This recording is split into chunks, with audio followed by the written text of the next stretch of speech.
Esta mensagem que você irá ouvir agora irá impactar a sua vida, irá impactar a vida da sua família.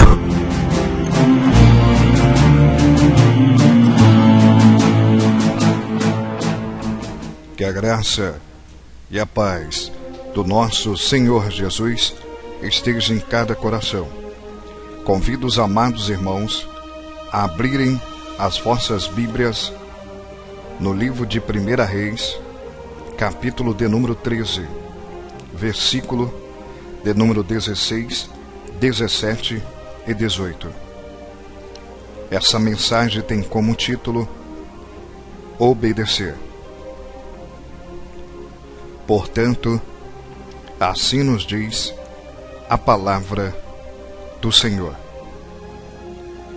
Porém ele disse: não posso voltar contigo, nem entrarei contigo, nem tampouco comerei, nem beberei contigo água neste lugar. Porque me foi mandado pela palavra do Senhor: ali nem comerás pão, nem beberás água, nem tornarás ir pelo caminho que foste. E ele lhes disse: também sou profeta como tu. E um anjo me falou pela palavra do Senhor, dizendo: fazei-o voltar contigo à tua casa, para que coma pão e beba água. Porém, mentiu-lhe. Para nós entendermos o contexto no qual acabamos de ler, que retrata a história de dois profetas, um profeta novo e um profeta velho. Preste atenção no contexto para que você possa entender o que Deus quer de fato, em verdade, ministrar o seu coração nessa hora. A Bíblia conta que certa feita, cumprindo a ordenança do Senhor, veio da cidade de Judá um profeta para as províncias de Betel, cumprindo a ordenança do Senhor, para falar com o rei Jeroboão, que não vivia uma vida segundo o coração do Senhor.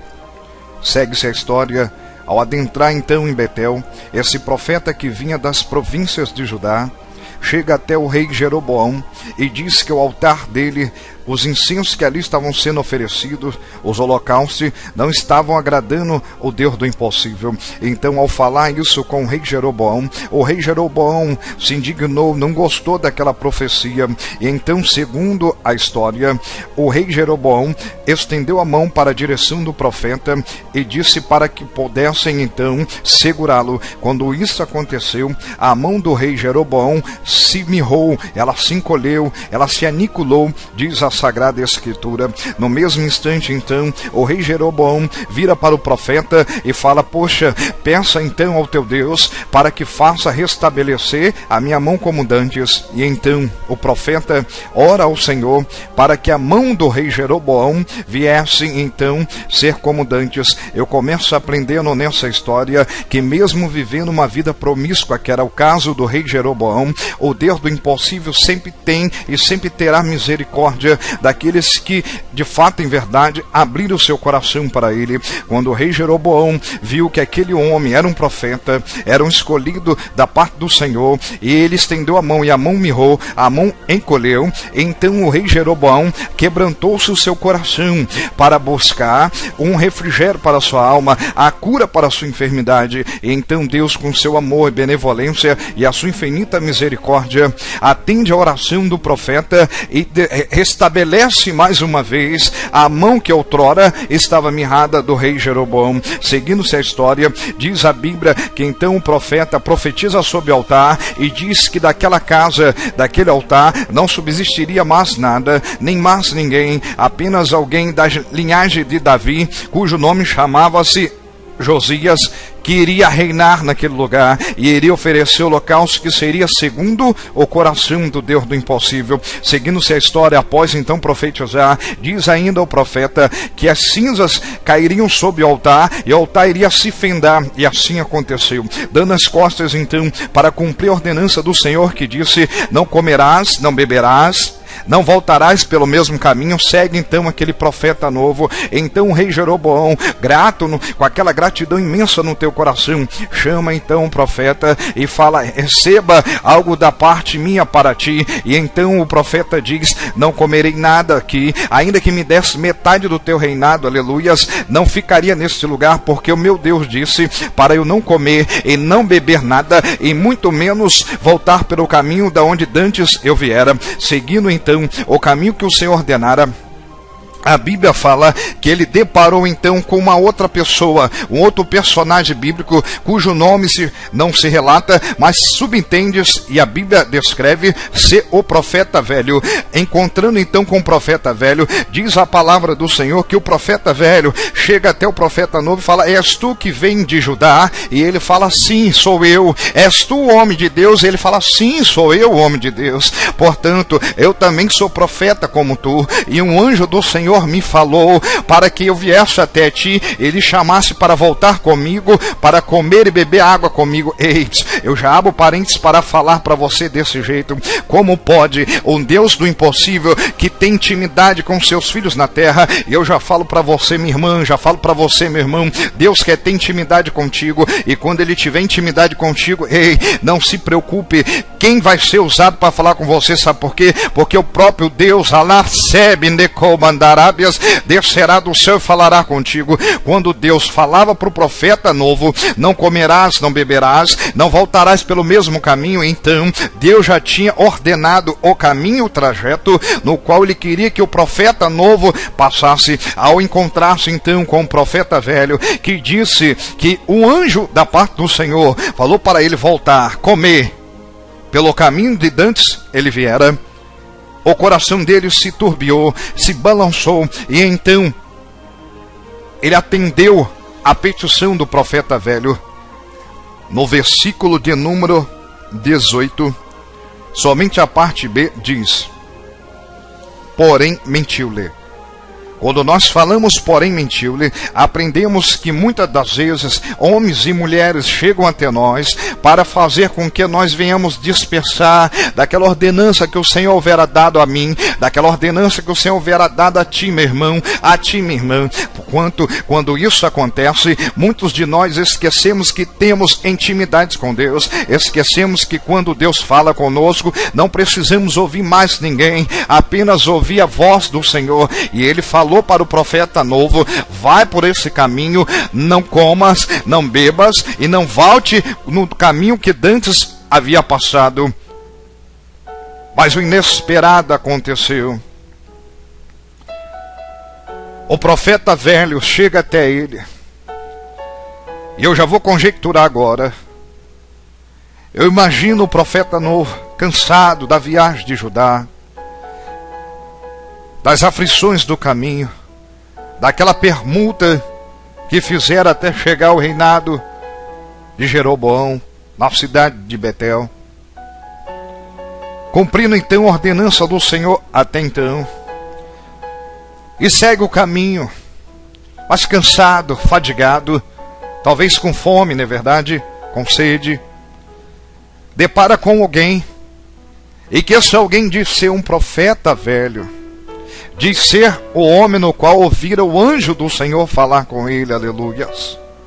Chega até o profeta novo já cansado. Eu imagino quantas e quantas vezes ele não parou na caminhada para poder descansar um pouquinho, não é verdade? Talvez, quem sabe, proteger do sol. Talvez estava até um tempo nebuloso e começou a cair chuva e ele se protegia, enfim, ele estava cansado. Chega então o profeta velho e fala para ele voltar. E nesse momento eu aprendo que muitas das vezes o nosso cansaço físico nos leva a estarmos cansados espiritualmente. A Bíblia nos ensina que o espírito pode estar pronto, mas a carne é fraca. Conjecturando ainda, ele com fome, com sede, com frio, talvez, quem sabe, com calor. Ao deparar com alguém que subjuga ser também um homem de Deus como ele, e ele olha com os olhos naturais e vê um homem de Deus com aparência de idade superior a dele, no entendimento e intelecto humano falho que nós temos. Eu conjecturando, imagino ele pensando, poxa, se eu tenho intimidade com Deus, quem dirá esse? Já é quase ancião. E é aí que muitos de nós nos enganamos. Nós devemos aprender e viver na prática o que diz em Gálatas 5:25, que se andemos em espírito, devemos viver em espírito. Se ele estivesse em espírito, ele oraria então para aquele profeta velho. Não veria a idade, mas veria Satanás por trás dele, criando uma ocasião para levá-la a desobedecer a ordenança do Senhor. E quando nós falamos de desobedecer a ordenança do Senhor, é impossível nós não falarmos do profeta Jonas. Quando nós falamos do profeta Jonas, falamos de um homem que recebera também uma ordenança do Senhor para ir para a cidade de Nínive e pregar para os ninivitas. Mas Jonas achou por bem ir para a cidade de Tarso, porque o coração dele, enganoso, levou ele a pensar que aquela ordenança do Senhor não tinha importância, não é verdade? Ele poderia ir para onde ele quisesse, então ele foi para Tarso, deixando a ordenança do Senhor de lado. Diz a Sagrada Escritura que um vento impetuoso sobreveio sobre a embarcação onde estava Jonas, e então ele foi lançado sobre as águas. E nesse momento eu aprendo que Jonas começou a conjecturar na sua mente: por que então eu desobedeci o meu Deus? Se ele falava para eu ir para Nínive, pregar para o ninivita, porque é então que eu adentrei nessa embarcação para ir para Tarso. E eu aprendo com isso que muitas das vezes o título dessa mensagem tem cujo nome obedecer. Quando nós não obedecemos o Senhor, nós sofremos as consequências de tudo quanto nós plantamos. Com certeza é a lei da semeadura: tudo quanto plantamos, isso colheremos. E então Jonas, atirado naquele mar, eu imagino Jonas pensando: não tem mais jeito, não tem mais solução, eu desobedeci o Deus do impossível e agora eu vou morrer. A Bíblia diz que um grande peixe, aleluias, Haramanasebe de Comandarabagacia, engoliu então o profeta Jonas. E após engolir o profeta Jonas, esse grande peixe ficou com ele dentro do seu ventre durante 3 dias e 3 noites. Então eu aprendo que mesmo estando em desobediência, mesmo estando nós em pecado, mesmo estando rebelde perante o Deus do impossível, o Deus do impossível sempre terá misericórdia de nossas vidas, sempre terá uma nova oportunidade, não é verdade? Assim fez com o profeta Jonas. Diz a Bíblia que após 3 dias o grande peixe jogou Jonas para fora, e então ele pôde entender o grande propósito que Deus tinha na vida dele, que era pregar a palavra do Senhor para aqueles nos quais o Deus do impossível de fato, em verdade, mandava pregar, não só para os príncipes, não só para as grandes igrejas, não é verdade? Não só para os grandes congressos, mas para aqueles nos quais Deus falasse: vá filho, e ele iria; vá filha, e ela iria. E então Jonas foi para Nínive para pregar então para os ninivitas. Voltando ao contexto atual, o profeta novo, após então sentir no teu coração que é enganoso, que o profeta velho estava sendo sincero em tudo quanto eu estava falando, ele aceita então o convite e vai até a casa do profeta, come e bebe. E após comer e beber, diz a Bíblia que adornaram um jumento, e ele sentou no jumento e ainda voltou num caminho no qual o Senhor falava para não voltar. A Bíblia diz que então, no seu trajeto de volta, desprezante de tudo, já não era mais o profeta, era um simples homem natural. O leão veio e atracou com o profeta e o matou. Talvez você esteja pensando: mas pastor Giovanni Oliveira, o Senhor falou que o Deus do impossível sempre tem uma válvula de escape, sempre dá uma nova chance, e por que então que o profeta desobedeceu e e ele veio a perder até mesmo a sua vida. E eu falo para você, minha irmã, e eu falo para você, meu irmão, que está ouvindo essa pregação, preste atenção, se você está cantarabadaia, ouvindo essa pregação, é porque Deus resolveu te dar uma nova chance. Preste atenção, obedecer é muito melhor do que sacrificar. Se Deus falou para você, filha, sai desse relacionamento, você sai. Se Deus falou para você, filho, larga essas drogas, você larga. Se Deus falou para você, filha, deixa esse emprego de lado, você